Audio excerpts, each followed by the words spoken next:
¿Qué nos queda? Nos va a quedar este encuentro, el de la semana que viene, 5 en total. el 19 y el parcial.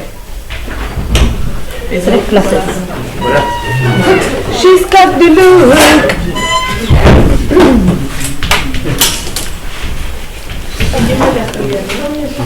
Con Fernando. ¿Lo viste el video que subieron?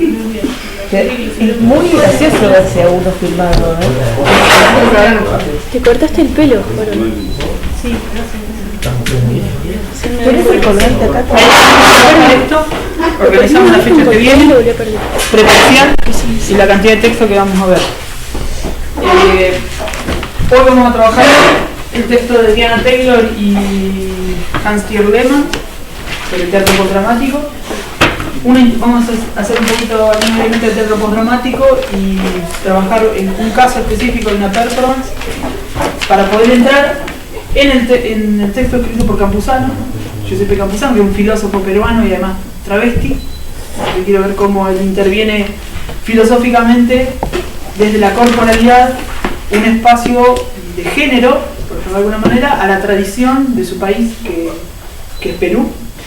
Y otro texto que tiene que ver con cómo pensar una performance política con respecto a las corporalidades en México. Bueno, y acá vamos a estar trabajando más que nada cuestiones que tienen que ver con Perú y con México.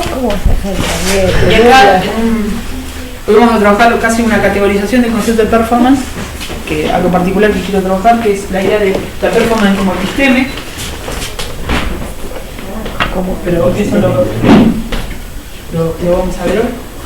Y una vez problematizado esto, que quiere decir que vamos a trabajar en un doble sentido la cuestión de la relación cuerpo-sexualidad y cuerpo-género desde Perú y desde México, quiero hacer una última revisión sobre un texto de Rosy Braidotti, que esto es saltear en el programa un par de encuentros, y les digo en qué parte del programa está. Qué raro que te dan los pilates. Mi niño es muy raro. Es como más ancho que alto. Son mejores. Los pelos de costado son del otro planeta. Cuando me lo pinto ni te cuento. O sea, te lo pintas así. Sería el encuentro 16, el texto de Braidotti. Muy llamativo. En el programa. Una vez encontré una chica con el mismo dedo. ¿Y qué quieres abrazar? Hola. Yo conozco una chica con el mismo dedo también. Bueno, ese sería más o menos el itinerario que tenemos preparcial. Los textos definidos.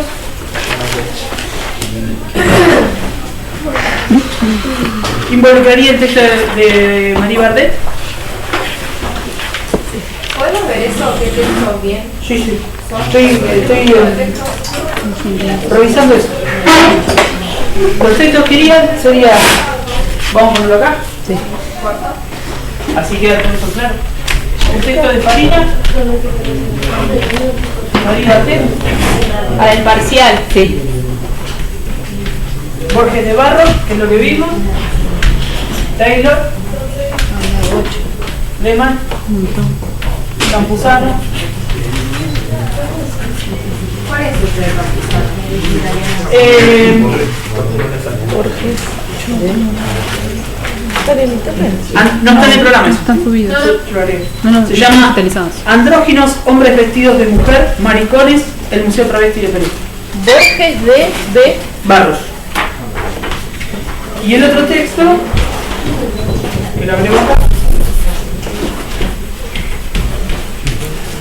que es el de Chávez, es este texto. ¿Sí? Estos están digitales si los quieren. ¿Sí? Y todo el resto está en Chávez.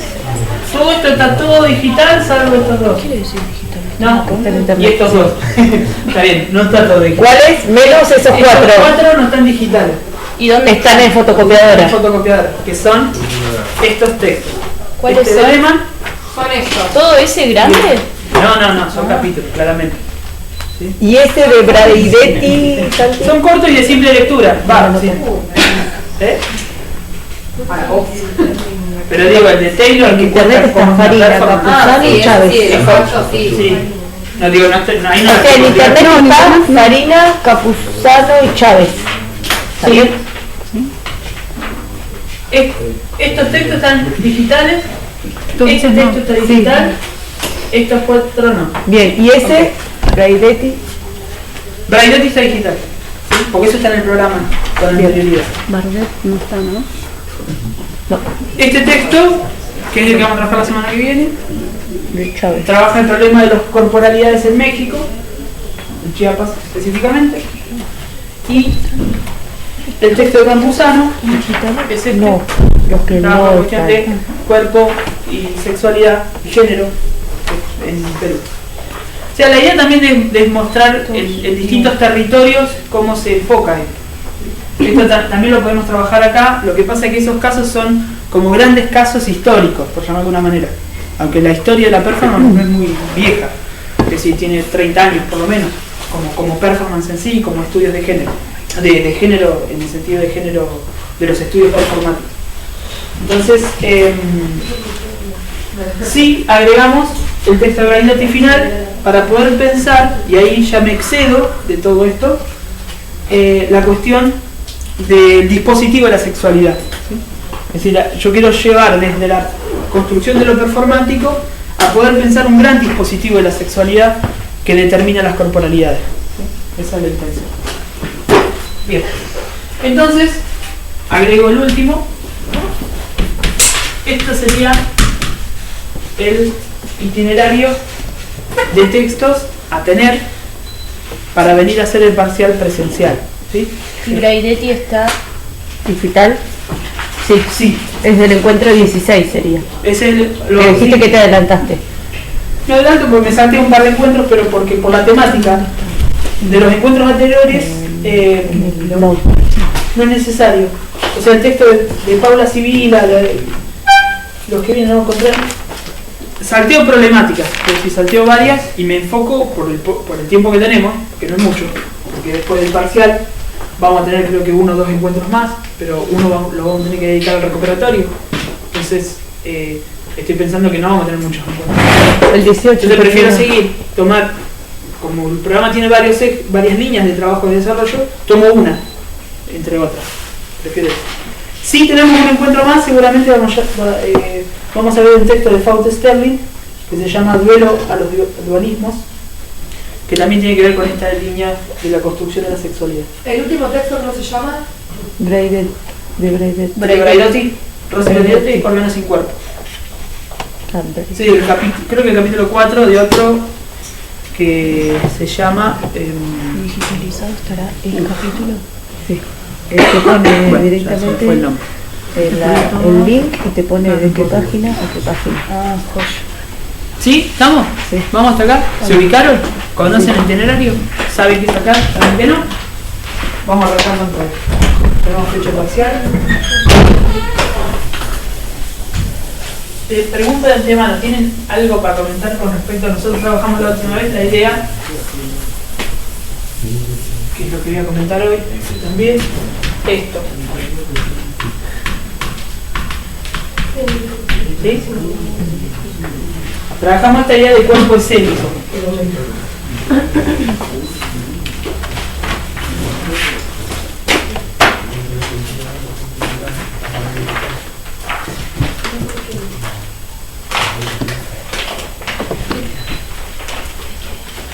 ¿Comentarios al respecto?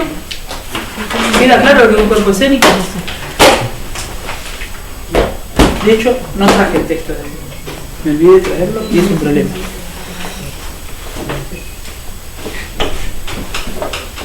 No, a mí no me quedó del todo claro el concepto de cuerpo escénico. Eso es el tema.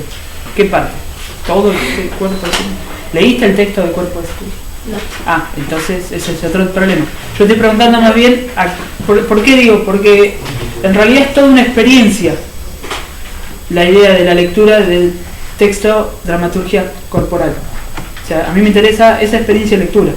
Si no tienen experiencia de lectura, es muy difícil. Intenté la otra vez ponerlo en escena, de hecho lo puse acá. Puse en escena el cuerpo, ¿no? Trabajamos eso, lo puse en escena. Se los comenté al final de la clase. ¿Sí? Bueno, sí, lo hice. Es decir, tener una vivencia de la idea de cuerpo escénico también implica tener una vivencia de lectura. Ese texto también genera una cierta desterritorialización de la lectura. Por eso, en algún sentido, necesitaba que lo lean. Yo no entendí cuando habla de atmósfera, después que vuelve a nombrarlo de la memoria como representación y reaparición y todo eso. Es interesante ese concepto porque el cuerpo escénico, entre tantas cosas que puede llegar a ser y que el texto marca, que es tantas otras cosas, que es un cuerpo heterotópico, que es un cuerpo que siempre está en el límite con lo incierto, la idea de atmósfera, lo pongo acá abajo mejor, implica no determinar un espacio, no determinar una situación. Cuando uno dice hay como un clima raro, pero no sabe qué, esto en el lenguaje común, hay como algo del orden de, hay un clima raro, no sabe qué, pero hay algo raro. Un cuerpo escénico construye una atmósfera. Esto a la hora de poder producir, nosotros en el campo filosófico hay ciertos escritos que producen atmósferas, ¿sí? A la hora de leerlos, a la hora de trabajar, esto nosotros lo hacemos en los escritos. Pero el hecho de que un cuerpo genere una atmósfera implica que a nosotros no nos está determinando el sentido de las cosas. Por eso me interesa también trabajar esto de la performance que trae Diana Taylor en su texto, porque en ese texto, en esa performance que en algún sentido muchos podrían leer como una representación de lo que pasó hace 500 años con la colonización, para aquellos que hayan leído el texto de Diana Taylor, para aquellos que no, están en bolas, entonces habrá que reconstruirlo. Eso que en algún sentido tuvo un carácter performático, la performance esa que, insisto, que Diana Taylor cuenta, genera una atmósfera. Eso es un cuerpo escénico. Un cuerpo escénico no determina un sentido, de hecho lo que justamente el juego que tenemos que hacer con Taylor, o con su lectura de esa performance, es ver cómo el registro del video de una performance nunca da cuenta de lo que pasa en una performance. ¿Sí? Por eso digo, la vivencia, recién lo charlábamos el tema de la vivencia de subirse arriba a un ring. A vos estás arriba a un ring y que te filmen y vos ver una pelea filmada, no es lo mismo que estar en el inside o de estar ahí. Digo, uno siente otras cosas, hay algo de la atmósfera. Ahí los gritos no están. Digo, qué sé yo, en el video los gritos no aparecen. Salvo que sea desmedido, ¿no? Pero la puteada del que tenés al lado, el dale matar, el qué sé yo, eso no lo tenés en el video, ¿sí? Ahora vos estás arriba y escuchás todo eso. Y estás abajo y lo escuchás también, quiero decir, te generan. Lo mismo pasa, supongo, que a la hora de ver un partido de fútbol, imagino, un partido de básquet, no sé, digo, esto del orden de esa atmósfera, ciertos registros no la captan. Por eso la intensidad de los cuerpos vivos. ¿Pero qué registro? Como por ejemplo un video. Sí. A la hora de pensar el registro de video o el registro escrito, ¿sí? En ese aspecto. O sea, porque lo que plantea Diana Taylor es este juego entre lo que se construye como un archivo y como un repertorio. Y eso es lo que vamos a desprender un poquito. Pero no me quiero adelantar. Simplemente tener en cuenta esto, que la idea de atmósfera pasa por generar un momento de confusión o un estado de inquietud, de incertidumbre, que nos provoque a nosotros la necesidad, y esta es una palabra precisa, la necesidad de tener que construir un sentido. De que nosotros no se nos está dando por sentado o masticado, o digo porque justo estaba masticando y me acordé de masticado, digo, de antemano el sentido. Ya no nos está diciendo qué es lo que tengo que pensar. Hay una atmósfera. Como cuando veíamos los videos de Danza Gusto, que nadie, como todos decían, no entiendo porque no entiendo el sentido de eso, qué es lo que quiere expresar, qué es el mensaje que quiere transmitir, y quizás la persona que lo hacía no intentaba transmitir ningún mensaje. O sí, pero el tema es que el mensaje no tiene que ver con un mensaje codificado de sentido. Tiene una intención, eso está claro. O sea, no hay arte contemporáneo que no tenga intención. El tema es qué intención tenés. Claro. Si tenés una intención decididamente política, por ejemplo, como muchos creen tener arte contemporáneo, y es desasnar al auditorio de las cosas que están pasando, deja de ser arte contemporáneo. Hoy por hoy. Digo, en este caso, el arte contemporáneo pasa por generar una confusión a la hora de establecer relaciones prefijadas con respecto a la obra. en este sentido estoy diciendo. ¿Qué me presenta una performance? No algo ya dado. ¿Qué me presenta algo de arte contemporáneo? No algo ya dado. Danza Butó. Y yo no le encuentro lazos, no tengo algo porque yo estoy acostumbrado a preguntarme a mí mismo una serie de categorías que me estructuró el teatro contemporáneo, moderno, clásico, que hace que yo me pregunte cosas ya de antemano que hoy el arte contemporáneo pone en crisis. No sé si se entiende toda esa explicación. Sí, el arte contemporáneo y las performances contemporáneas ponen en crisis la manera de preguntarnos sobre el mundo. Por eso, insisto con esto, la idea de performance tiene un sentido epistemológico, llamémosle por el momento. Y esto lo dice Lehmann, bueno, lo dicen muchos, pero justo en el texto que le di aparece, esto también está, creo que algunas cosas de Diana Taylor, pero yo no sé si en ese capítulo de Diana Taylor lo dicen, pero ella también lo remarca. Es decir, pensar la performance como un modo de epistemológico, entendiéndose por epistemología acá, una manera de conocer el mundo. ¿Qué es una manera de conocer el mundo? Es una cierta estructura que a nosotros, ciertos esquemas que nosotros tenemos para relacionarnos con las cosas que pasan. ¿Y a partir de qué surge, digamos? Sí, o sea, es como ay, no sé la palabra, como salirse de esas estructuras, es una, más que salirse, no es tanto general. Sí, pues una de las cosas que también quiero charlar con respecto a los parciales es eso. Hago una nota al pie de página y después retomo tu pregunta. Noté en muchos parciales un dualismo muy claro a la hora de resolver las cuestiones que estamos discutiendo, que no lo pretenden en ningún aspecto. Nosotros y los otros. Nosotros los que liberamos, los otros esclavos del sistema.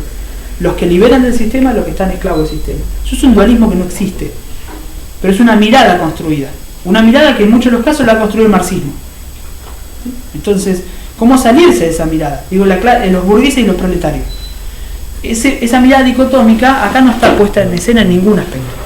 Sí, yo por el momento puedo entender que ustedes me digan, parece ser que toda la materia se resuelve en lo que está estructurado y lo que no está estructurado. No, para nada. O sea, justamente estoy planteando todo lo contrario. No ver y no resolver las cosas de esa manera. Entonces, esto es lo que yo veo en los parciales. En muchos de los casos. Otros no. Otros vieron otra cosa.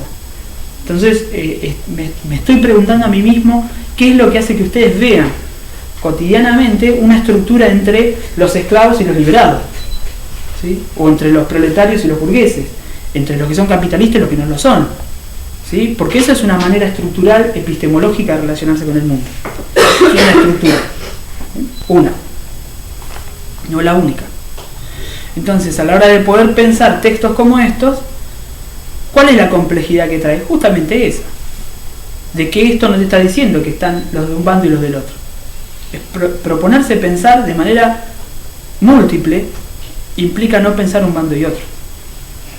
Es decir, es internalizar que la heterogeneidad esa también está puesta en nosotros, que nosotros somos colonizados y colonizadores a la vez. Ese es el tema. Es como le contaba, no sé si se lo conté a ustedes, pero Silvia Rivera Kusikansky, que no sé si la leímos acá, me parece que no. Silvia Rivera es una teórica de Bolivia. Yo ahora en enero voy a viajar a Bolivia a charlar con ella allá. Silvia Rivera tiene varios textos que fueron publicados ahora, y uno de esos textos tiene que ver con esta idea de colonialismo interno que tenemos. Si nosotros, como supuestamente subalternos, que somos latinoamericanos, tenemos además un colonialismo interno. ¿Nosotros qué? Nosotros, Latinoamérica. Una amiga va a Bolivia y le dice, che, mira, estoy buscando tal lugar, se encuentra con un policía. El policía lo mira así y le responde en aymara. Y dice, mira, no te entiendo. Estoy buscando tal lugar, y el nombre era conocido porque es como, el nombre es común. Si es una palabra común, pese a que no sepa español, aymara, digo, la palabra es común. ¿Entendés? Y el tipo le seguía respondiendo en aymara. Entonces ella, dice, gracias, y salió caminando. Y cuando sale caminando, de atrás le grita el tipo, es para la derecha, gringa. Ese peso, que no es menor, es el peso del colonialismo interno. Es para la derecha gringa. Eso que es tan simple. ¿Por qué no respondió primero? ¿Por qué no? Porque la quería volver un rato, porque es gringa, porque es blanca. ¿Se entiende? Eso es colonialismo interno. Ante eso está al interior de los subalternos también. Eso también hay que desmontarlo. Porque eso tampoco nos permite pensar. Entonces esto que parece tan simple, insisto con esto, yo estoy planteando cuestiones que ustedes después deberían plantearse ustedes en el orden de los deportes, en el orden de los juegos, en el orden de la recreación. Es decir, en el campo disciplinar de ustedes. El texto de Lehmann trabaja brevemente una cuestión del deporte. A mí me interesa plantear la cuestión de la performance, porque la performance también tiene que ver, en algún sentido, cómo lo performático atraviesa el orden de lo deportivo. El deporte es un como sí, pero no se vive como un como sí. Si no, no se mataría gente en la tribuna, si no, no se mataría gente porque uno de River de Boca. No se vive como un como sí. ¿Qué es lo que hace que esa vivencia performática de un partido de fútbol atraviese y rompa los límites de la representación? Esto es un problema que está en el teatro también, por eso se los traigo. Porque hay un problema en el teatro que se está poniendo en escena a partir de la performance, que es lo que yo trabajo. Yo me dedico a eso, a trabajar el arte, a trabajar la estética, a trabajar las performances, a trabajar el teatro. Ahora, ese problema también es un problema que tiene la gente que se dedica al deporte, porque no lo ven como un como sí, lo ven como una realidad. Un partido de fútbol es una guerra en serio, es una guerra en serio. Hay que matar al otro, y matar literalmente, ¿no? Es decir, quiero decir, por eso se mata gente. Perdón, pero ¿a qué te referís con un como si? El teatro Es como que se lo... Vos en escena no matas al otro, ¿sí? Cualquier tragedia griega, por ejemplo, donde todos mueren, o de Shakespeareana, sí, todos mueren. ¿No se mueren? ¿O sí? No. Bueno, en un deporte sí. O sea, se muere el actor, se muere el personaje, se muere, es un como sí en ese sentido. Y hay un pacto hecho entre espectador y artista y actor del como sí se muere. ¿Qué pasó con la escenificación de Ricardo III, creo que fue? Sí, creo que fue Ricardo III. Bueno, ahora estoy dando. Escena en Inglaterra, estoy hablando de hace un par de meses atrás.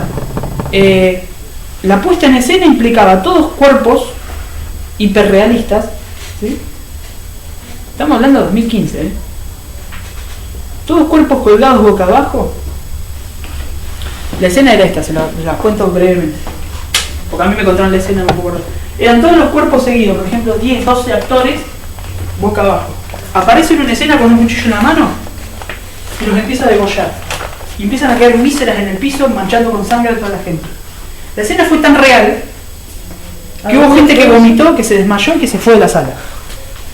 Y estamos hablando de Shakespeare, ¿sí? Esa escena tan real, pero de exceso de realismo. ¿Pero era verdad? No, justamente. O sea, lo que estamos diciendo es que se rompió el pacto. Eso nos llevó a un límite de romper el pacto escénico de un como sí. Y esto es lo que trae la performance. Esto es lo que trae la performance. La performance rompe el como sí. Por eso el problema de pensar una performance implica... hay un caso ya muy viejo, una performance muy clásica, que es la de Chris Gordon, que es de 1971, se llama Shoot. Y el tipo se pega un tiro. No hay un como así, no hay una bala de salva. El loco se pega un tiro. Está filmado. O bueno, no se pega un tiro. Hace que uno que esté ahí sacuda, le pega un tiro en el brazo. Está filmado, o sea, se puede ver, lo pone en YouTube. Está. Y eso que, digo, claro, en 1971 era importante. Tenía mucha connotación con la cuestión política, de discutir un momento histórico, de asesinato, bla, bla, bla. Pero también está poniendo en escena qué es lo que uno hace cuando implica el cuerpo en escena. ¿Se entiende? Digo, se rompe el pacto de como sí. Quiere decir, se rompe la relación entre el que ve y lo visto. Esta separación entre visión, que es la construcción de una mirada, que es la construcción de una corporalidad también. Es decir, uno construye el cuerpo a partir de esa mirada. Y la performance rompe esa mirada distante para poder pensar una mirada áptica, una mirada de contacto. Por eso cuando el actor sale del escenario, todavía hoy nos sigue ahí como teniendo, a ver, que se viene encima. ¿Se entiende? Y no digo cualquier actor, o sea, estoy diciendo gente que piensa en el teatro Oficina. Oficina es una compañía de teatro brasilera que hace performance en pelotas, que se tajean, que se cortan, y entonces andan y cuando aparece el público se les tira encima al público. Digamos, como que hay una agresión muy de meterse en el cuerpo del otro. ¿Sí? Y todo esto que parece alocado, digo, lo que está rompiendo es ese como si, que el deporte ya lo rompió. Uno no ve un como si en la cancha. Digo, no para ustedes que por ahí son aficionados, yo por ahí que miro, ayer miré el partido, miré un partido, qué sé yo, Rumania, Irlanda. ¿Cómo así? Está bien. Sino para aquel que esté implicado, porque lo que trae la performance es la implicación. Este es un término clave. A ver, acá.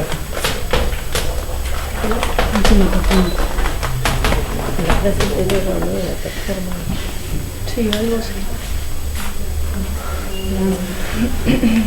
El tema de la implicación. Pero entonces un fanático del fútbol estaría haciendo performance. No quiero que confundan las cosas. Una cosa es una performance y otra cosa. Estoy pensando en problemas. No confundan la cuestión. Digo, a ver, porque por ahí parece que está. No estoy confundiendo. Yo estoy diciendo que hay un problema que se plantea entre el teatro postdramático y lo performático, que bien ustedes podrían trabajar en el campo deportivo. Eso estoy diciendo. Yo les traigo un problema, que es a lo que me dedico. Digo, mira, yo tengo este problema. A mí me parece que en el campo deportivo puede estar un problema similar.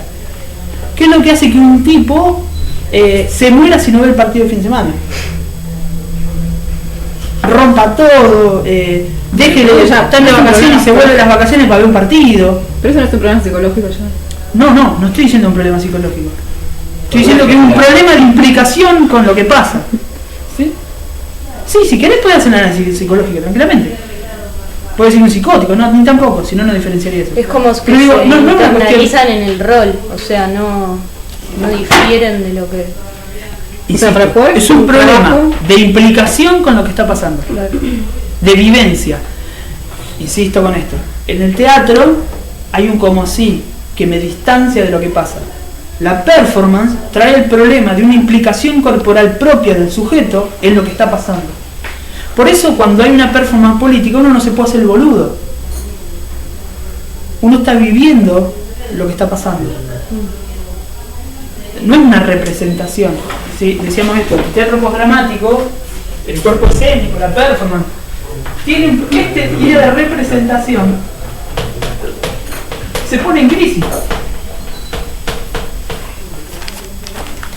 La crisis está dada por un pasaje a la presentación.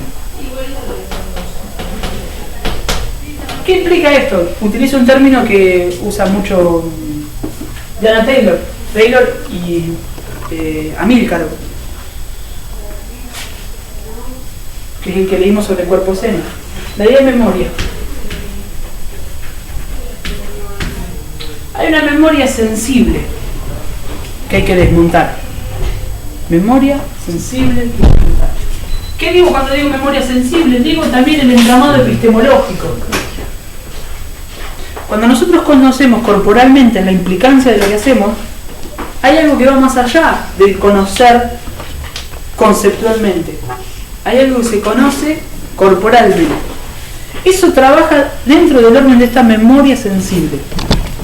Las performances, síganme en esto porque esto es clave, porque de esto se trata la biopolítica estética. Algo que nadie pudo resolver, aviso, en los textos. Esa memoria sensible implica la construcción de unos ciertos esquemas, llamémosle por el momento afectivos, que nos implican con el mundo. Cuando yo trabajo una performance, cuando pongo una performance en escena, no estoy trabajando el concepto que me está tratando de transmitir, de representar. Se está presentando una atmósfera que pone en crisis la memoria sensible con la que nos construimos. Esto es. Clave. Eso es biopolítica estética. ¿Cómo era?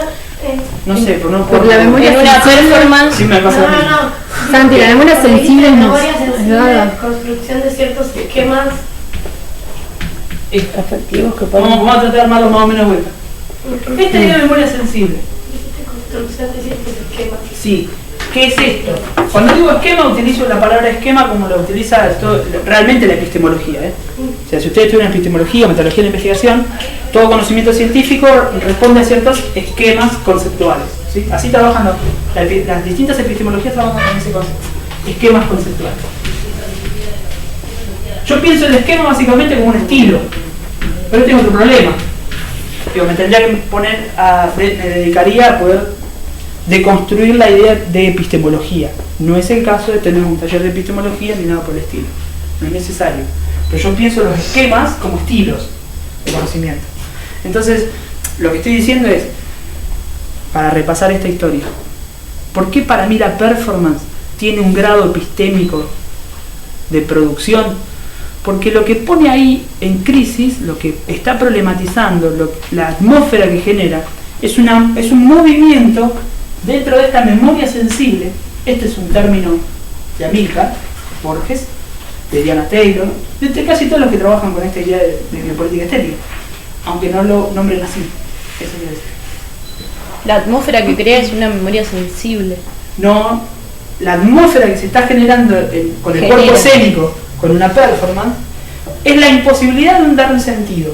¿Qué me permite dar un sentido? La memoria sensible que tengo. ¿Sí?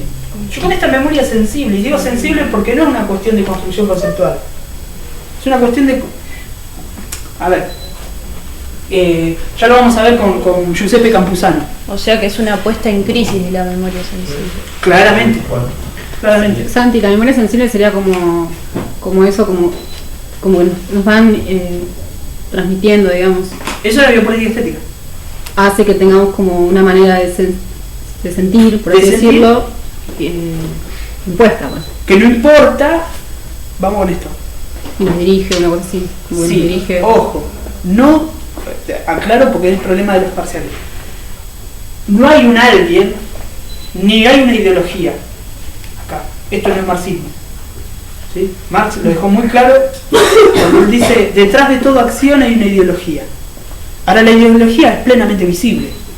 Lo que yo les mostré, lo que yo les estoy proponiendo con esta idea es algo del orden de lo imperceptible. Eso no se puede percibir. Ese es el tema. Por eso es fundamental trabajar esto en el nivel inicial, trabajar en primario con esto. Es decir, cómo ir desmontando por el momento llamémosle colonialidades estéticas, esto es lo que venimos trabajando en esta segunda meseta, con que se van filtrando estas sensibilidades que nos permiten construir los esquemas conceptuales con los que vemos el mundo. No se sabe de dónde surge. No es que no sepamos dónde surge, no es un problema dónde surge, el problema es cómo eso se va componiendo. Cotidianamente nosotros escuchamos, a ver, ¿ustedes leyeron a Althusser? Sí. La clásica, no importa específicamente qué, sino la clásica idea de que la escuela es un aparato reproductor del Estado. Clásica. Digo clásica porque está debatida hace mucho tiempo. Pensar la escuela como un dispositivo de captura, de construcción ideológica, es algo tan reducido a lo que está pasando, que es la construcción de esa memoria sensible. Y digo construcción de esa memoria sensible porque es ahí donde se van filtrando otros elementos que quedan por fuera de la ideología, que tiene que ver con prácticas cotidianas. ¿Sí? Por eso, cuando nosotros hablábamos de generar un cuerpo revolucionario ligado, esto es Guattari, el primer encuentro, un cuerpo revolucionario que libere las energías, libere el placer, que desmonte esta idea de sexualidad predeterminada, no es menor, no es solamente una cuestión de política de género. La política de género no cambia nada a la hora de la construcción de lo perceptivo, porque que los homosexuales tengan derechos no rompe con los esquemas epistemológicos con los que construimos la relación con el homosexual. No pone en crisis eso. Dice, hay otro sujeto de derecho, nada más. Es decir, y por tanto, otro sujeto de consumo. Es decir, y por tanto, otra construcción colectiva de una economía que no se pone en discusión, sino que se produce en función de construir más sujetos de consumo. Ahí tenemos, y ojo, estoy de acuerdo con que aparezca una ley como la de matrimonio igualitario y la de identidad de género, plenamente de acuerdo. Ahora, sí entiendo qué es lo que produce. ¿Sí? En ese sentido. Los cuerpos homosexuales argentinos dejaron de tener irrupción, casi estilo lacanianamente, de lo real, en el campo político, en el momento en que se les dio derechos. Dejaron de tener implicancia. En la Ni Una Menos, en la marcha, los colectivos trans estaban a la par de cualquier otro. Una política de igualdad es una política de indiferenciación. Pero hoy me estoy metiendo en otro quilombo. Pero hasta esos puntos quiero llegar. De indiferenciación significa de ocultamiento. Directamente. Porque insisto, esto que estoy trabajando con lo performático, por eso quiero trabajar Giuseppe Campuzano. El tipo sabe muy bien a dónde está apuntando cuando él se viste de virgen. Está apuntando toda una historia de ocultamiento de los transvestismos. Es decir, de las homosexualidades. O transexualidades, digamos, para ser más preciso. Entonces, la presentación y la construcción de las atmósferas en el cuerpo escénico, en las performances, implica siempre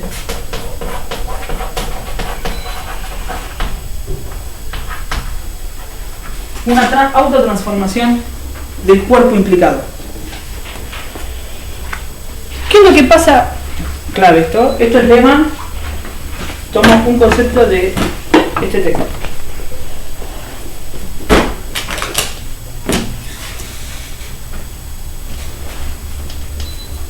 El cuerpo performático, el cuerpo escénico, es un cuerpo implicado, siempre. Es decir, que el artista pone su cuerpo a disposición de lo que hace. Ahí se cuenta una de las performances de Marina Abramovich a fines de los 70, cuando ella ponía a disposición del cuerpo de los demás para que lo usen como quieran. Y en la mesa, con los elementos que había de arriba de una mesa, y en esa cantidad de elementos había, entre otras cosas, un arma cargada. Hasta que un tiempo fue que con el arma le puso el arma a la cabeza y ahí frenaron la performance. Digo, eso que es tan simple y que me parece tan determinante es poner en juego el cuerpo en lo que uno está haciendo. Ahora, esta implicancia implica mover una provocar una autotransformación de los propios esquemas de percepción, de los propios, movilizar la propia memoria sensible. Por eso Taylor hace esta diferencia entre archivo y repertorio. Esta memoria sensible, en términos de Taylor, es el archivo. Y lo que se presenta, que pone en crisis, moviliza, genera una atmósfera que cuestiona en la presentación, es el repertorio. ¿Y lo que moviliza? Sí, esta idea de que... otra de las... A ver, estoy pensando esto también.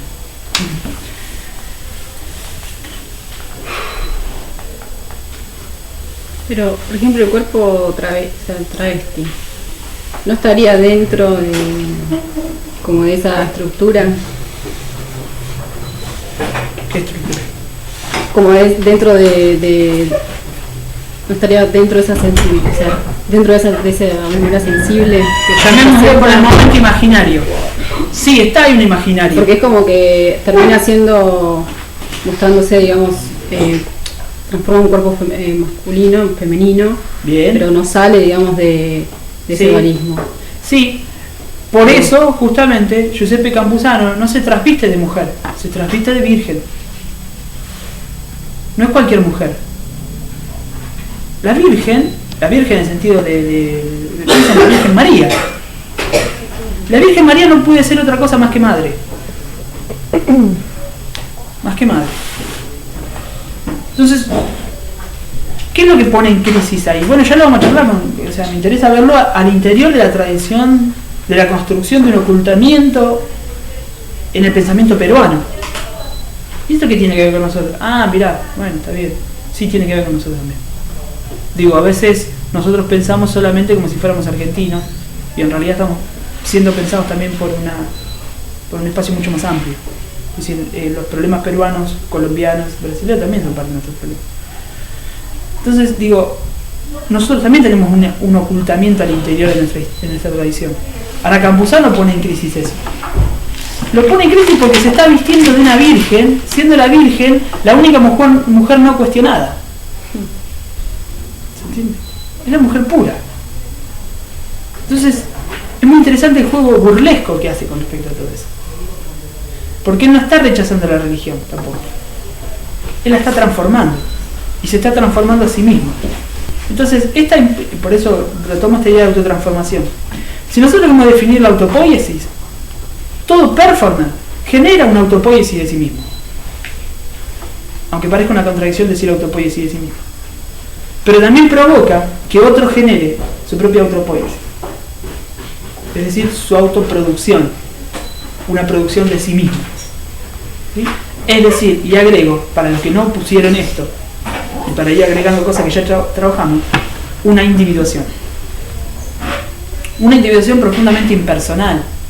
No una individuación yo-individuo. No es lo mismo individualización que individuación. Son cosas distintas. Individuarse implica un momento de afirmación de los elementos heterogéneos que nos componen, que no tiene nada que ver con lo que yo soy, justamente porque lo que yo soy es la memoria sensible. Por eso es una boludez. Nadie puede responder la pregunta ¿cómo estás?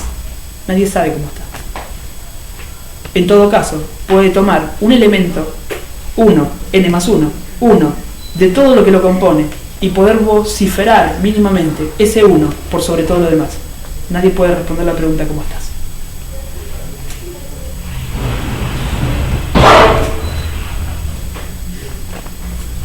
Y pero ahí no estarías como segmentando o dividiendo el cuerpo, por ejemplo. ¿Por qué no puedes responder cómo estás? Porque nadie puede decir cómo está, porque siempre estamos siendo. Claro. Y esto es lo que me trae la performance. Es una burdez. Pero el imperialismo del yo no lo permite pensar. El yo. El yo es, en este caso... ¿Y cómo le preguntarías? ¿Por qué tenemos que preguntar? Bueno, no sé. Un sinónimo como... Bueno, ese sería otro problema. Que no podemos discutir ahora. No es necesario. Porque estamos discutiendo otra cosa.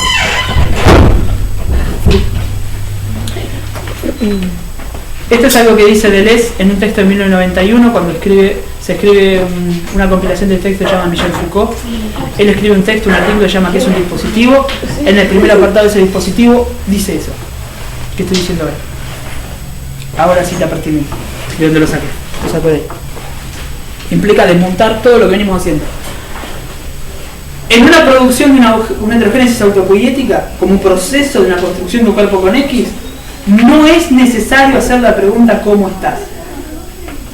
Si ustedes tuvieron la experiencia, no sé, creo que no, yo les propuse, casi los invité a ir al taller que daba Marie Bardet en las jornadas de Les hace 15 días, ese jueves a la tarde. No sé que no fueron, pero ahí hubiesen podido experimentar la heterogénesis autopoiética como proceso. Esa era la idea también. Años anteriores yo hice clases prácticas de esto, para que puedan experimentarlo. No sé si estuvieron ahí, no creo. Pero la intención es esa. Estos conceptos que parecen tan abstractos, que uno dice, ¿y esto para qué? En realidad estoy hablando más que simplemente de lo que pasa. En ese concepto de pasaje, lo que pasa, de lo que está pasando, que es tan difícil hablar de lo que está pasando. Por eso la performance nos pone en movimiento, no nos determina. Por eso a la hora de ustedes que van a ser profesor de educación física, con todas las categorías ya prefijadas dentro de una memoria sensible como las tienen y como las pusieron en escena en este texto, en esto que escribieron, que es pensar el mundo entre los emancipados y los oprimidos, ¿sí? No van a ser más que ver oprimidos, pobrecitos ellos. Y ese es para mí un enorme problema, porque es un tema pensar lo que nos está pasando a nosotros como formadores de profesores, a eso voy. Nada más, es para que lo piensen también ustedes. Por ahí es muy exigente lo que estoy haciendo. Estoy trabajando muchas variables a la vez. Quizás sí, pero me arriesgo a eso. Entonces, cuando hablo de este repertorio, ¿sí? que trabaja de Nat Taylor como concepto, es trabajar esta idea que nosotros le pusimos nombre, que es heterogénesis autopoietica.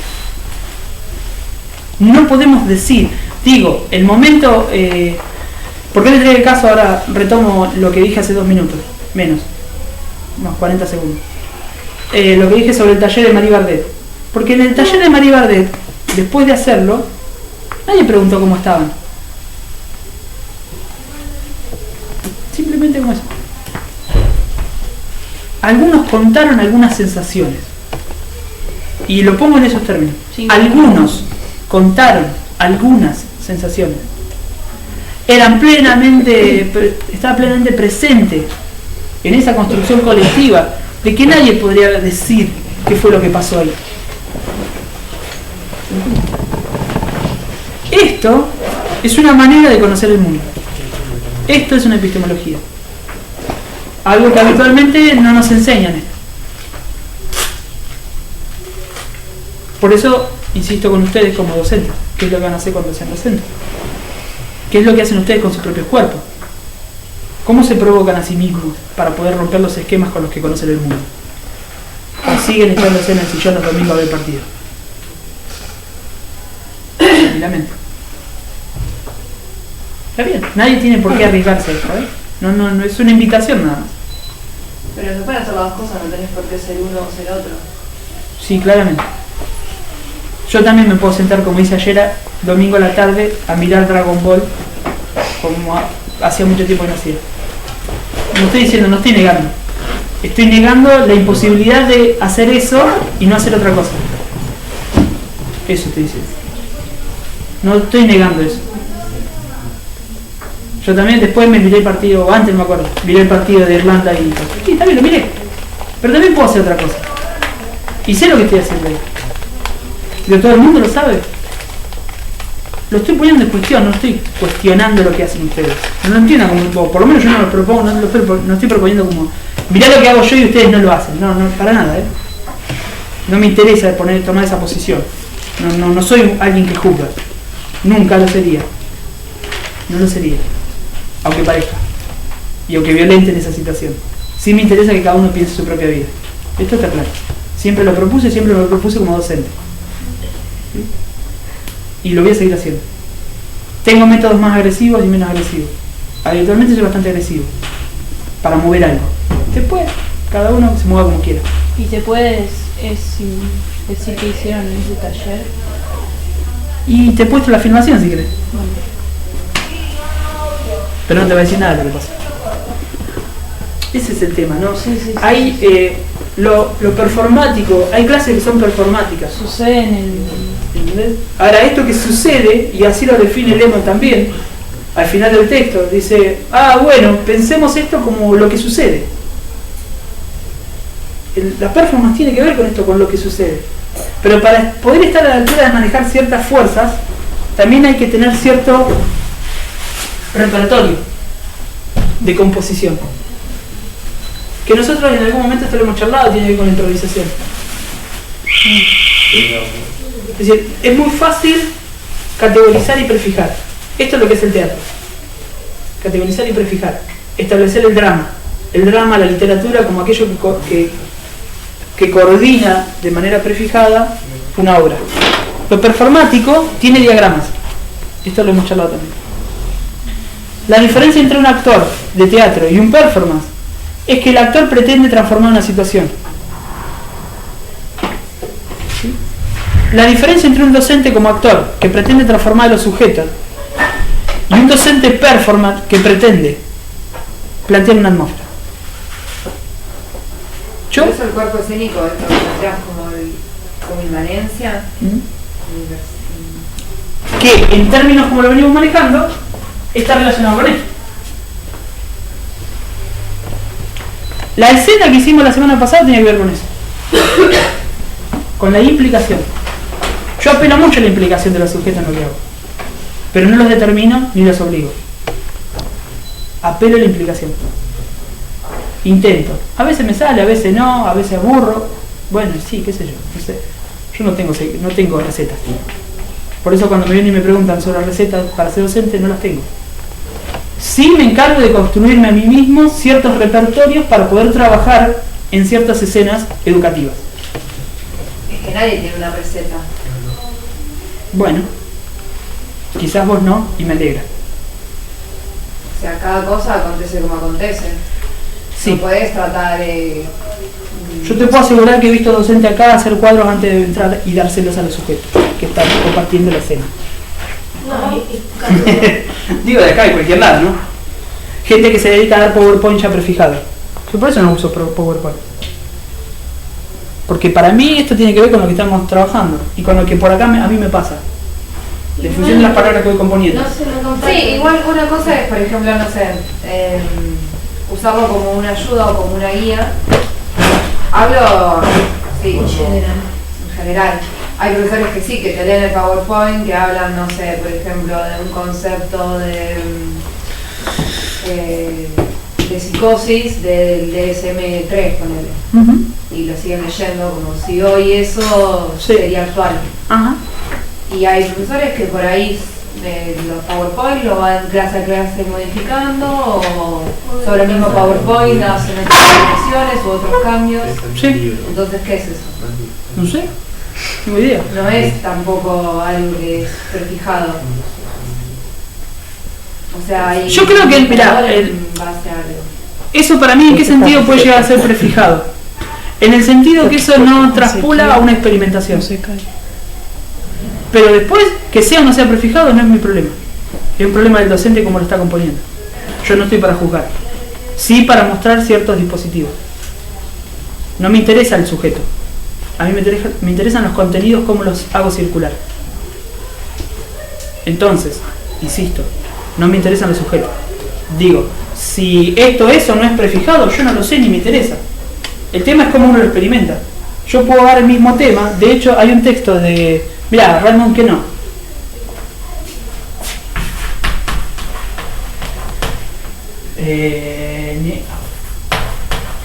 Raymond Queneau. Surrealista. 1930 y pico. Escribe un texto sobre un momento, una escena de una se llama Ejercicios de estilo. Son 64 modos distintos de escribir sobre un acontecimiento mínimo que es entrar un sujeto, que entra en un lugar y... Okay. Y esa experiencia, él muestra las distintas maneras de ver algo. Pero está hablando de algo. Ahora eso es algo totalmente distinto en cada uno de los estilos. Es una boludez lo que estoy diciendo, está claro. Por eso digo, quizás, como vos decías, su manera prefijada, yo utilizo está claro, ¿no? Una manera de exposición totalmente negada por el sistema clásico pedagógico, que es la exposición tradicional de clase magistral. Ahora, lo que se provoca a veces en los encuentros que tengo no tiene nada que ver con una clase magistral, que es un docente que sabe. De hecho, muchas veces, y esto lo he hecho, doy textos que no leí. Tomen, lean esto. Yo no lo leí. Leanlo y comenten, vamos a trabajarlo. ¿Y pero cómo vos dar un texto que no leíste? Sí, claro. Porque yo tengo repertorio para trabajar sobre eso. No necesito leer el texto. Entonces, según lo que ustedes lean y lo que ustedes provoquen, el tema es la implicancia del otro. Por eso hace un rato te decía, ¿leíste el texto? No lo leíste. Bueno, entonces... Pero no por cagarte a pedo, porque no lo... Ah, mirá, no leíste el texto, No me interesa. No podemos trabajar si no. No podemos trabajar en este sentido de construcción colectiva, si no hay implicancia. Pasa por eso. Todo el mundo va a querer que haya construcción colectiva de conocimiento, pero si no hay implicancia no se puede. ¿Y el repertorio de dónde sale? El repertorio es la composición del momento. Y el repertorio tiene que ver con lo que un artista trae de sí mismo para poner en escena. Pero no tiene que ver con una estructura prefijada en ese sentido, sino qué grados de improvisación, llamémosle por el momento, uno puede ejercer en su amplio repertorio de trabajo, que esto es lo que le permite a un docente no depender de un texto. Eso es el repertorio. Ahora, ese repertorio después pasa a ser archivo, y ese es el problema de Diana Taylor del texto que le di. Pasa a ser archivo en el momento que se fija. Pasa en el momento en que alguien me pregunta, y bueno, ¿y vos cómo haces para preparar tu clase? Y, qué sé yo no las preparo. Hace mucho tiempo yo no preparo las clases. Ahora sí tengo una idea, sí, claro, agarro un texto, mira, esto me gustaría discutirlo. Y después vamos a hablar. Por momentos, a veces no, a veces dejo que hable otro, cuando tienen algo para decir. Entonces, digo, pero insisto, esto tiene que ver con lo que yo hago, cada uno tiene que trabajar en su disciplina. Esto que yo estoy haciendo a ustedes no les sirve. ¿Está claro o no les sirve? ¿En qué sentido? En que ustedes no van a estar dando clases magistrales de los pibes. Si lo pensamos en la escuela, si lo pensamos en un gimnasio, no están dando clases magistrales. Tienen que trabajar con otra cosa. Ahora sí yo les cuento más o menos cómo, en algún sentido, me implico en lo que hago y cómo juego. Ahora, ¿ustedes cómo lo hacen? Por eso no les traigo una receta, les traigo un problema. La materia esta no es una receta, es un problema. Sí, está claro, no es un problema, sí hay que leer, pero está más que claro. Sí, eso está más que claro. Pero es un problema en ese sentido.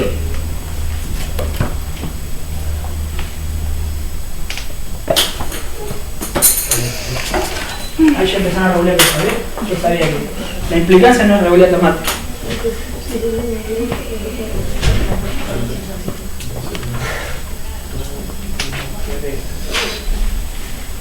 ¿Pregunta? ¿Algo para comentar? El final de esta materia va a ser algo performático. Ya lo veremos. Creo, espero. Santi, la performance, como vos la estás trabajando acá, ¿es algo que está estructurado en un lugar y en un tiempo o es en realidad una forma de manejarse?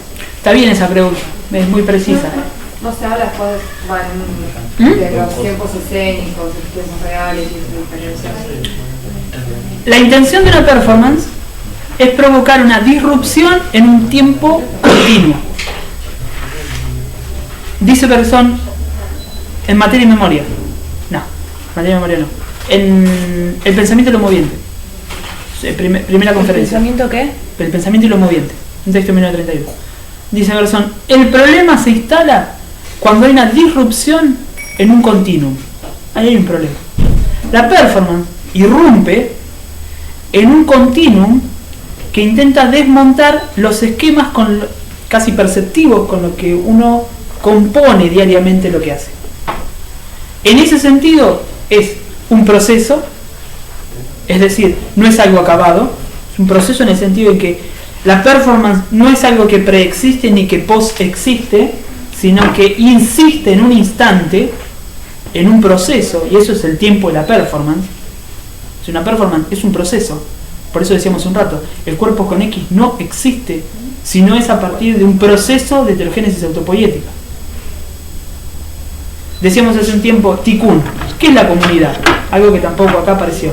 ¿Qué es la comunidad? Algo que hay que construir constantemente. Eso es el cuerpo. El cuerpo hay que construirlo constantemente. El cuerpo no preexiste, ni post-existe. Hay que construirlo. Por eso en una clase se construye una corporalidad. Se compone una corporalidad. Si esto se entiende, es clave para la clase. Entonces vos te vas a dar cuenta qué puede un cuerpo en cada clase. Volvemos a la pregunta inicial de la materia. También para lograr eso, ¿Qué? capaz que el provocar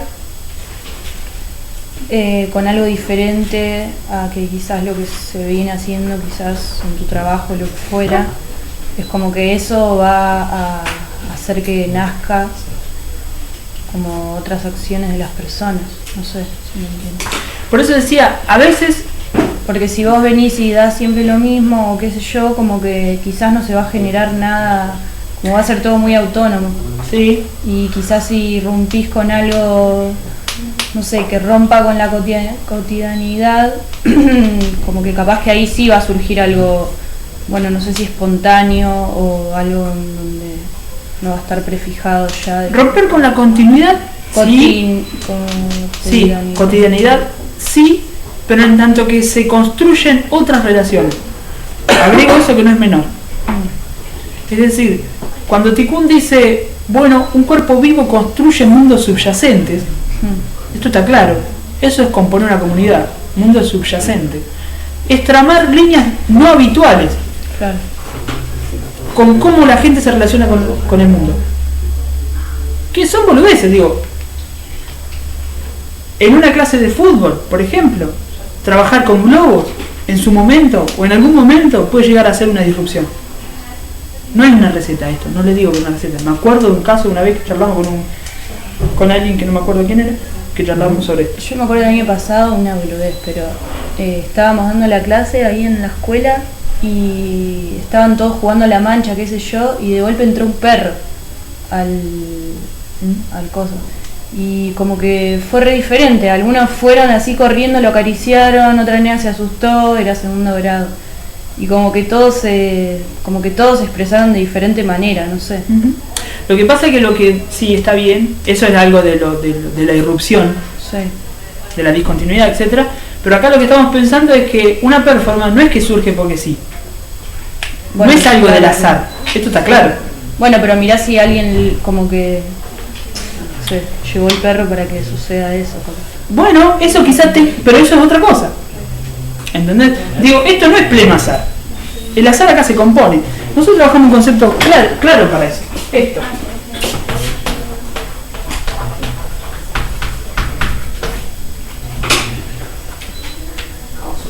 Romper con el equilibrio. ¿Qué dice? Caos. Osmosis. Ese es el concepto. Que no es nada ajeno, es este concepto.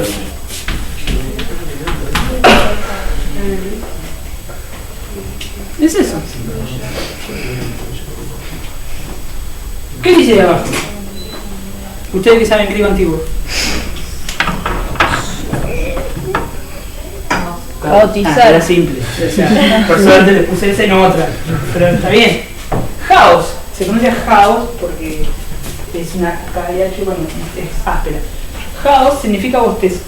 En griego antiguo y en el griego, digamos, de la gente de todos los días. Bostezo, apertura de la creación. Así lo utiliza Siogo en sus primeros pasajes de Teogonía. Cuando él dice que en el principio no era la nada, era el caos. Pero caos después ha sido traducido como quilombo. No, acá estamos pensando en un caos que es una apertura. La performance es una apertura en ese sentido. El cuerpo escénico es una apertura. ¿Una apertura de qué? Una apertura compuesta, digo, hay algo que abre eso. Es decir, una performance está diagramada, hay que construirla en este sentido. No es azarosa, no es caótica en el sentido que, ay, bueno, a ver qué pinta, ni en pedo. Hay que ser muy preciso en los procedimientos que uno utiliza. Si no, hace cualquier boludez. Y te diría que en el campo de la performance hay muchas boludeces, muchas. De hecho, no, sin irme muy lejos, la Bienal de Performance que se hizo hace unos meses atrás acá en Mar del Plata, en Capital. Muchas boludeces la que se hicieron. Otras no tanto. ¿Te puedo pedir un ejemplo? Igual, ¿por qué, boludeces? Porque capaz de que... la apertura no sé. en la performance. Sí.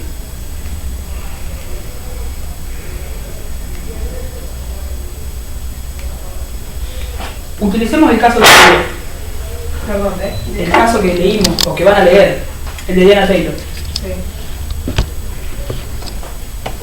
Una apertura implica. Ahora, es el que habla de la jaula. ¿Entendés el texto? Porque así nos enteramos todo de qué va. ¿Querés leer la parte donde describe brevemente, página 113, ese párrafo largo donde describe qué es esa performance? De Coco, Fusco y Guillermo. Nuestro plan. Sí. Nuestro plan consistía en vivir dentro de una jaula dorada durante 3 días, presentándonos como amerindios no descubiertos, originarios de una isla del Golfo de México, que de algún modo habían escapado a la atención de los europeos durante 5 siglos. Nombramos nuestra tierra de origen Guatinaví, y a nosotros mismos como Guatinahuis. Llevamos a cabo nuestras tareas tradicionales, que iban desde coser muñecos de vudú y alzar pesas, hasta ver televisión y trabajar con una laptop. Una caja para donaciones frente a la jaula indicaba que, por una pequeña cuota, yo bailaría música rap. Guillermo contaría historias de auténticos amerindios que no habían más sin sentido y que posaríamos para los visitantes.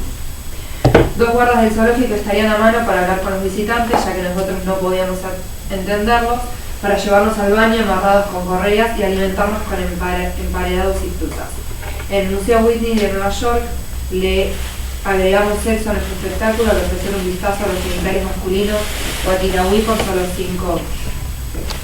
En un panel didáctico había una cronología con los puntos más relevantes de la historia de exhibiciones de personas no occidentales y la entrada a una simulada enciclopedia británica con un mapa falso del Golfo de México que mostraba que nuestra isla se encontraba en África. Eso es una apertura.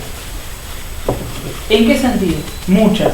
Si lees el texto, o cuando en el texto se menciona que Diana Taylor se va encargando de mostrando distintas producciones, qué es lo que fue provocando a la gente que estuvo ahí. Y esto da cuenta de que provoca distintas cosas. Y que lo que hace es analizar la performance. Sí, es un buen análisis de la performance porque tampoco te dice qué es la performance. No. Simplemente te va mostrando cómo eso discute distintos problemas en distintos órdenes. ¿Sí? Que es todo lo contrario a ser un arte político. El arte político es el escrache, la pancarta, el mostrar la evidencia. Es este el problema. Bueno, acá no te está mostrando un problema. Está discutiendo en muchos de los casos, por ejemplo, qué es una performance. Que eso es lo que habitualmente hace una performance también. Cuestionar lo que es una performance. Es decir, pero pará, ¿esto es arte o no es arte? Esa pregunta tan boluda que se viene haciendo desde Duchamp en adelante, no tan boluda en algún aspecto, porque es bien política, es en algún sentido provocar en distintos planos distintas cuestiones. Es decir, esto es plena apertura. Ahí decía una cosa, decía, dejaban plata para ver bailar a estos dos amerindios, así se llama ¿cómo se llama la performance? Es dos amerindios, la visita de dos amerindios no descubiertos, ¿no? Creo que está al principio. Pero bueno, tiene esa idea, como que son amerindios. Dos amerindios no descubiertos. Dos amerindios. Entonces, ¿eso qué es? Claro, donde ella menciona, ahí había dejado plata para que ellos bailen, ella dice ahí que, pero más adelante Diana Taylor dice que en una de las representaciones que se hizo, o la puesta en escena que se hizo en muchos lugares, incluso acá en Buenos Aires, no decía eso, y hay gente que dejaba plata para ver bailar como si fuera a danzar una tribu. Y cuando los veía bailar rap, se indignaban porque en realidad están bailando rap. ¿Sí? Pero fíjense ese juego. Amerindios que trabajan con, sí, tejer muñecos de vudú y a la vez manejar una laptop. O hacer pesas. Es decir, es muy clara para poder pensar la hibridez, o lo que se conoce en términos de estudios culturales, la transculturalización de Latinoamérica con respecto a otras tradiciones. Ese juego, donde decíamos hace un rato, tenemos un colonialismo interno. Esta performance pone en cuestión ese colonialismo interno también. ¿Dónde lo pone? En el modo de espectar. La gente iba y espectaba esa performance, porque era una jaula. Que hubiese, en un momento en el par más adelante se comenta, en la entrevista, dicen, a ver, ¿y si qué hubiesen esperado que hagan? Y que nos abran la jaula.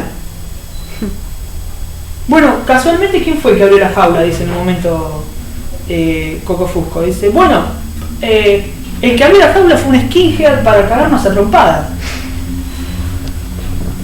¿Sí? Pues digo, es para pensarlo esto, ¿no? Digo, esta idea del house, de la apertura, de que la performance pone en cuestión y no reduce, una buena, por llamarlo, insisto, es bastante drástico lo que estoy diciendo, pero una performance, vamos a llamarla no buena, sino potente, con potencia de acción, implica la discusión en varios planos, y una discusión que implica también discutir, en todo caso, una mirada, poner en cuestión una mirada. ¿Qué es la mirada colonial que tenemos cuando vemos entre nosotros y ellos? Por eso decía, hay una mirada colonial entre nosotros y ellos cuando viene a jugar Cerro Porteño contra el O'Higgins. No sé, digo Cerro Porteño, ¿dónde es Cerro Porteño? De Paraguay. ¿Sí? Y empieza, Paraguay, hijo de puta. ¿Hay una mirada colonial? Sí, claro. Ahora, esto ustedes lo tienen más que claro. No, eso no hay que hacerlo. ¿Por qué no hay que hacerlo? ¿Qué elementos tienen para poder defender eso? ¿Qué performatividad se está jugando ahí?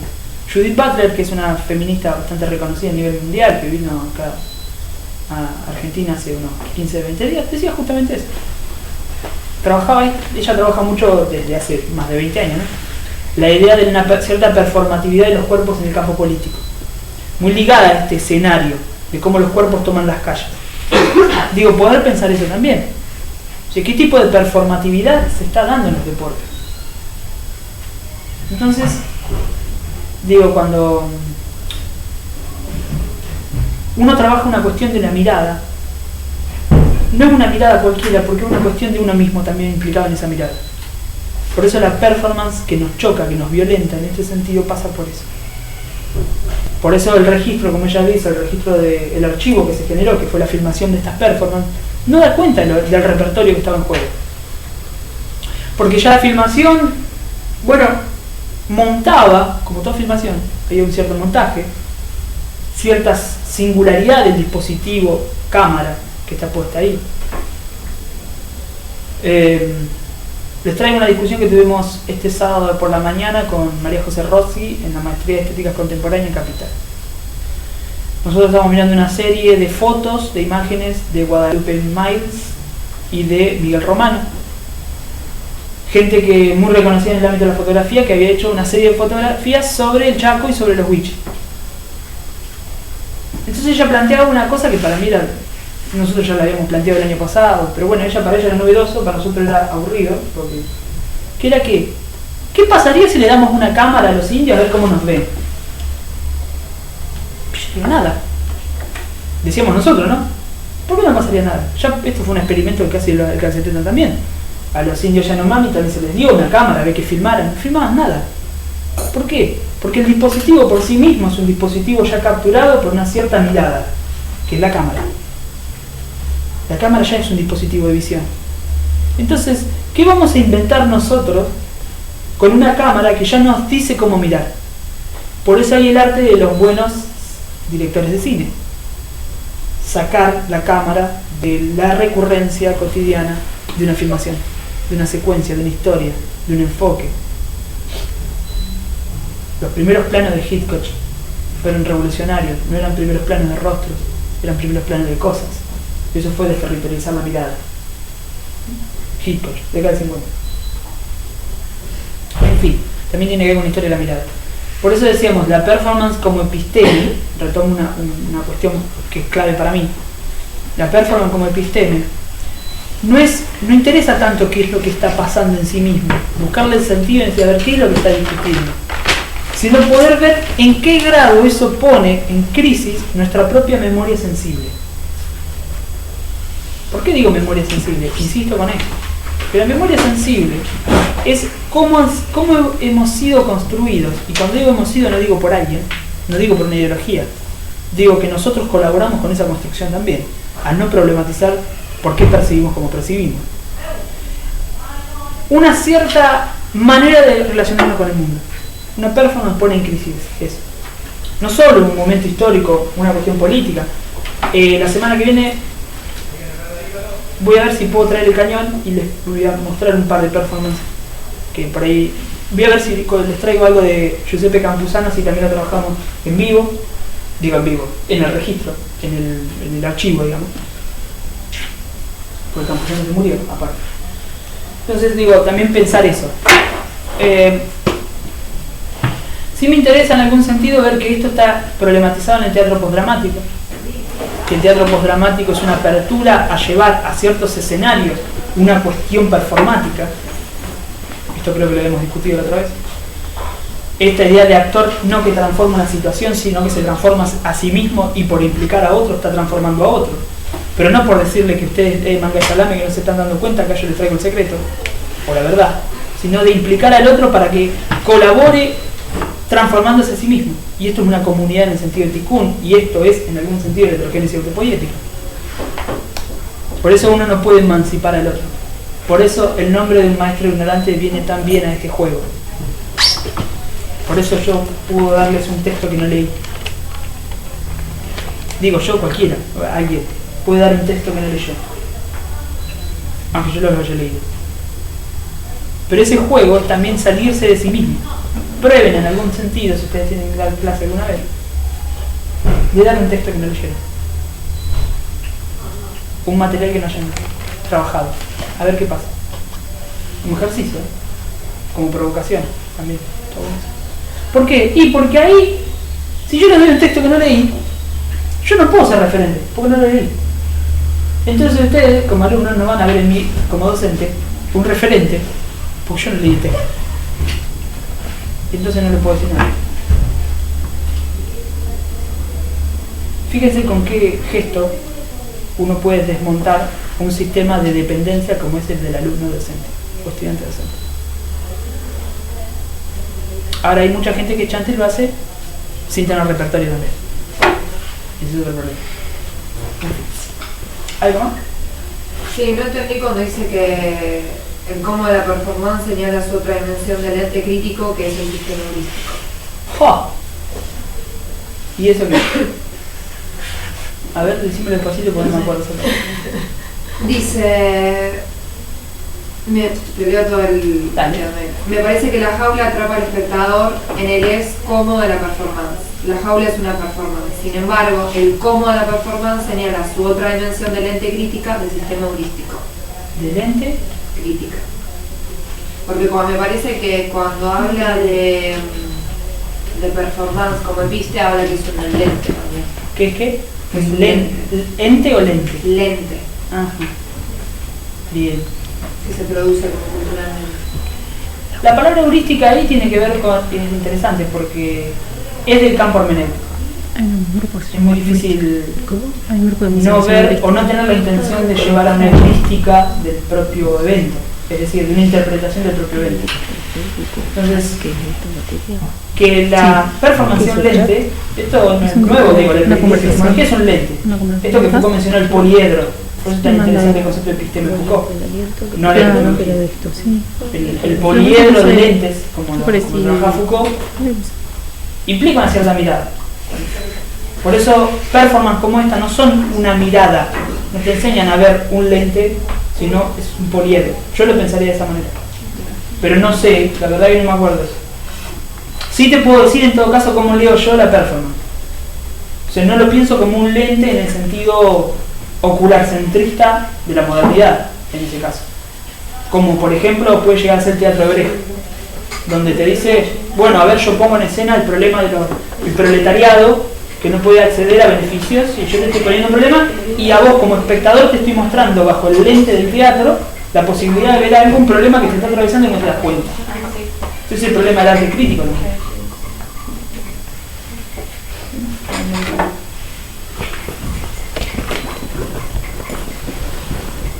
¿Algo más? ¿En qué sentido se vincula el texto de Amílcar con esto? Bueno, en muchos. Hay muchos puntos de contacto y otros tanto que no. Sí me interesaría pensar esta idea de incertidumbre, esta idea de memoria, esta idea de archiarchivo que aparece en Amílcar Borges de Barros y que también acá aparece como la idea de archivo. Hay puntos de contacto. Porque el cuerpo, en ese sentido, para cruzar los textos, toda performance implica un cuerpo escénico, pero no de un actor, sino de un performance. No sé, estoy haciendo un repaso general de toda esta historia. En el texto de Amílcar, cuando habla del cuerpo escénico como una enunciación bioresonante, y se desprende como una imagen, se capta como una expresión relacional y múltiple en la producción y capitalización de la alteridad. ¿Qué es eso bioresonancia? Es interesante porque el concepto de resonancia, que viene del campo de la sonoridad, se utiliza mucho en las teorías corporales. Porque la resonancia en algún sentido tiene que ver con la vibración interna y esto es la modificación de la sensación. Cuando él en algún sentido trabaja esta idea de lo bioresonante, está refiriendo a esa polivocidad de movilizaciones que uno tiene al poner en juego una corporalidad que no está determinada en su movimiento. Cuando el cuerpo se pone en escena, que uno no sabe lo que va a pasar, repito esto que hemos trabajado anteriormente, el teatro clásico, yo ya sé lo que va a pasar, en muchos de los casos porque conozco la historia, en los que no conozco la historia, a veces se hace muy evidente y ya se sabe lo que va a pasar. La bioresonancia tiene que ver con apelar a esos movimientos microsensibles, que no están ligados a las grandes sensaciones, porque las grandes sensaciones son aquellos que nos reducen lo que estamos sintiendo. Cuando vos decís, me siento triste, me siento mal, me siento agotado, esas son grandes sensaciones que reducen todo lo que está pasando. Por eso es muy difícil trabajar en el orden de la interpretación de esto. Y sí trabajar en el orden de la sensación. Por eso una vuelve a preguntar al final de algo, che, ¿cómo te sentís? Las grandes performances, las que provocan, y las grandes obras de teatro. Por lo menos por un tiempo te impiden poder decir algo. No puedes decir algo. A mí me gustan esas obras donde yo voy y salgo y no entiendo qué carajo pasó. Un taller de psicodrama puede manejarse de esto. Y depende cómo se ha manejado. Depende. ¿De qué por ahí es una... No estoy tratando de evadir la pregunta, porque en un depende siempre se evade la pregunta. Sino en el sentido de que depende quién esté de coordinador. Coordinador de grupo es muy importante en el psicodrama.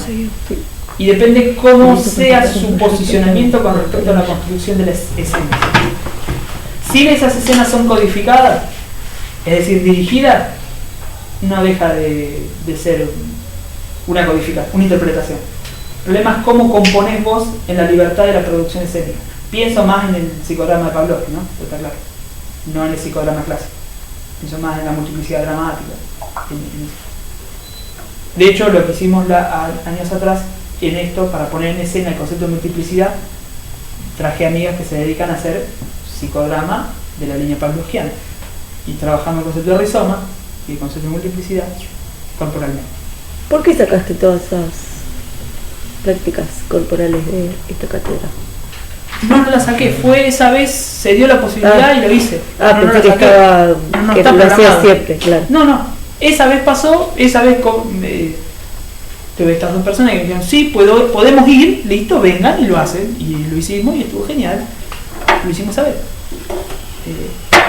No todos pudieron ir, algunos de los que fueron lo pudieron experimentar, y cuando hablamos de multiplicidad se entendía mucho más. Está bien, no, igual pensé que era dentro de... No lo... Que este año en realidad también lo tenía pensado, o dije, bueno, si se da en algún momento, pero no hubo posibilidad para la gente. ¿Es algo relacionado con las constelaciones o con constelar? ¿Sabes qué es? Sí, no. Definitivamente no. ¿No? No, así te digo, drásticamente no. Ahí tengo una postura con respecto a la idea de las constelaciones familiares, que no viene al caso.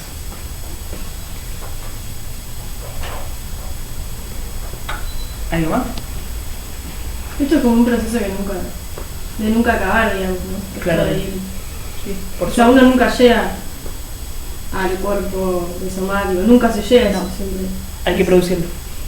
Pero se produce continuamente, nunca llegás. ¿No? Siempre estás. Porque el tema es... El está muy bien esa pregunta. Me viene bien para explicar todo lo que hicimos hasta ahora. Tikkun, Watari, todos los muchachos que estamos leyendo te van a decir esto. Generalizando bastante, ¿no? Pero cada uno con su código. No existe el cuerpo. El cuerpo hay que producir. El tema es, ¿qué entendés por producir? Si nosotros entendemos por producir la economía capitalista, siempre se produce un producto. Si nosotros entendemos esto en la línea de Deleuze y Guattari, en la línea de Franco Bifo, en la línea de Tikkun, en la línea de todo lo que estamos leyendo, producir es siempre un movimiento de autoproducción, autopoiesis, donde el producto siempre está en transformación. Si no hay una transformación, no hay, un producto acabado, nunca. Ahora, esto que parece una pelotudez es muy difícil de sostener. Es muy difícil de sostener, porque ¿qué esquema, vuelvo allá, qué memoria sensible tenemos de finitud? Los esquemas con los que trabajamos la otra vez, ¿cuáles eran? Causa-efecto, teleología, representación. Hay otros, pero esos, que son del orden de la trascendencia, me implican que yo de por sí me pregunte, aunque no me haga la pregunta, lo sienta de esa manera, es que algo tiene que terminar. Yo tengo acá, no se ve, pero acá lo tengo a Kukulcana o Quetzalcóatl. Y de este lado tengo Chinichán, el Tao. En los dos polos históricos, los dos hablan de movimiento. Lo llevo como signo o símbolo, si querés, del movimiento. Porque para mí pasa por el movimiento. Yo hace casi 20 años que tiro el I Ching. ¿Saben lo que es el I Ching? Ahora me estoy metiendo en el tarot. Pero no importa, eso es otra historia. Es como un oráculo. Es un oráculo. Pero lo primero que te dice el I Ching, I Ching significa el libro de los cambios, significa que es constante, una producción constante. Y depende del momento también el que tires. Y el I Ching, por por sistema oracular, no te predice nada, simplemente te habla de un acontecimiento. Ahora el tarot también, pero eso sería otro problema. Sí digo que la pregunta es muy oportuna, o la intervención más que pregunta, porque yo no la sentí como una pregunta, sino como un comentario, que eso es lo que prefiero, no pregunta, sino comentario. Me da pie para poder decir todo lo que estamos haciendo. Por eso dudo de aquellos métodos que te dicen que es un cuerpo. Dudo de las metodologías ya prefijadas para poder dar una clase. Porque el cuerpo hay que construirlo. Porque hay que producir corporalidades, más que ver corporalidades y ya entenderlas como dadas. Entonces, si yo entiendo todo como dado, ya de por sí no entiendo la transformación. O la transformación la entiendo como algo pasajero, algo colateral. Y yo lo entiendo como algo casi sustancial. Es una enorme diferencia. No vive aquí que no se autotransforme. Esto lo dice Guattari, esto lo dice Maturana y Francisco Varela, que son biólogos en todo sentido, en el campo de la biología de la naturaleza. Bueno, nada, podría seguir con esa historia porque la sigo comentando. Es muy interesante ver la figura de Quetzalcóatl. Es muy interesante porque justamente es un dios que tiene la doble particularidad de volar y arrastrar. Es esa paradoja. Es el dios que vuela y se arrastra y que siempre está volviendo. En fin, comentario de aparte. Es como la mula. Siempre está volviendo. ¿Algo más?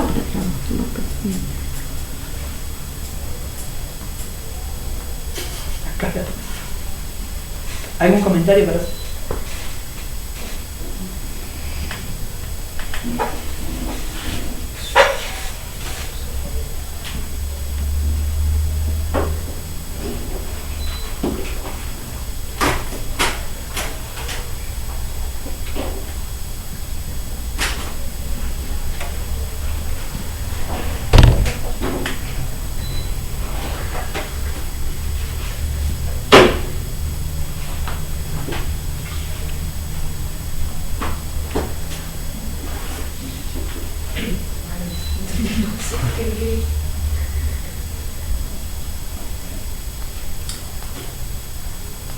Bueno, te doy los parciales y espero los comentarios. En realidad, yo creo que no es que trabajo práctico parciales, pero me doy cuenta que en el final te debe preguntar de todo, ¿entendés? No es que claro. Antes de irse, en realidad preferiría eso. En lugar de irse, puedan realizar sus parciales. Sí, es la única que la da. Y